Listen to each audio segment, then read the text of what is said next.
Not more than 2 consecutive terms, অর্থাৎ পর দুইবারের বেশি কেউ একজন প্রধানমন্ত্রী থাকতে পারবেন না।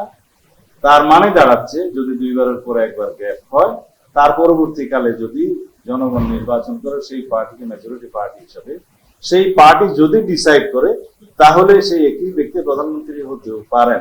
কিন্তু কথা হচ্ছে যে কেন ধরে নিচ্ছেন যে সেম লিডার বা সেম ব্যক্তি বারবার হবেন?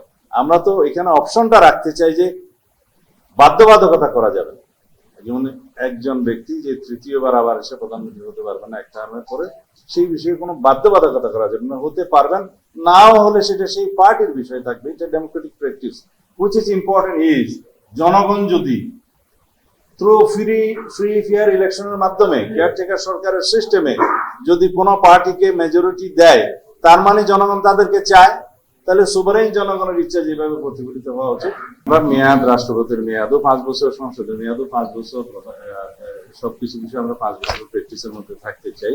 আর বাংলাদেশে সবচেয়ে বেশি জরুরি হচ্ছে যে নির্বাচনের মাধ্যমে, জনপ্রতিনিধিদের মাধ্যমে রাষ্ট্র পরিচালনা করা, সেটা এনশিওর করা, এবং সেটা এনশিওর করার যেটা আনইলেক্টেড বডি হিসেবে কেয়ারটেকার গভর্নমেন্টটা বাতিল করেছিল এই জাস্টিস খায়রুল হক, যাই হোক, সেইটা যদি বলে যে আনইলেক্টেড গভর্নমেন্টের মাধ্যমে আপনারা এখন টেম্পোরারিলি 90 দিনের জন্য কেয়ারটেকার সরকারের মাধ্যমে নির্বাচন চান কেন?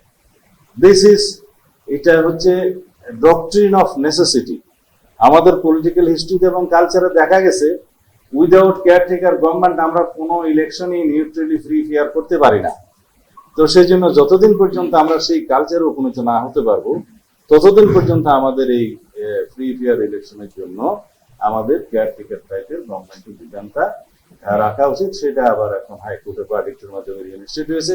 ইনফ্যাক্ট সেটার জন্য আমরা 15-16 বছর আন্দোলন করেছি যে তত্ত্বাবধায়ক সরকার অধীনে নির্বাচনের জন্য। আমরা মেয়াদ, রাষ্ট্রপতির মেয়াদও 5 বছর, সংসদের মেয়াদও 5 বছর, সবকিছু বিষয়ে আমরা 5 বছর প্র্যাকটিসের মধ্যে থাকতে চাই। আর যেটা কি বললেন ওই নির্বাচনের ক্ষেত্রে, এই ক্ষেত্রে একটু ক্লিয়ার ধারণা, প্রধানমন্ত্রীর পদটা কিন্তু নির্বাচন হয় না। প্রধানমন্ত্রী হচ্ছে মেজরিটি পার্টি, মানে যিনি নেতা হবেন তাকেও প্রধানমন্ত্রী করা যেতে পারে, এবং মেজরিটি পার্টি যদি ডিসাইড করে উনি ছাড়া আরেকজন হবেন সেটাও হইতে পারে। এটা ইলেক্টেড হয় না পার্লামেন্টের সংসদ সদস্যের মধ্যে। It is all about the majority party matter. ওই পর্যন্ত আসি নাই, আসলে বলবো। তারপর বলে রাখি যে আমরা আমাদের প্রস্তাব যেটা, এটা হচ্ছে যে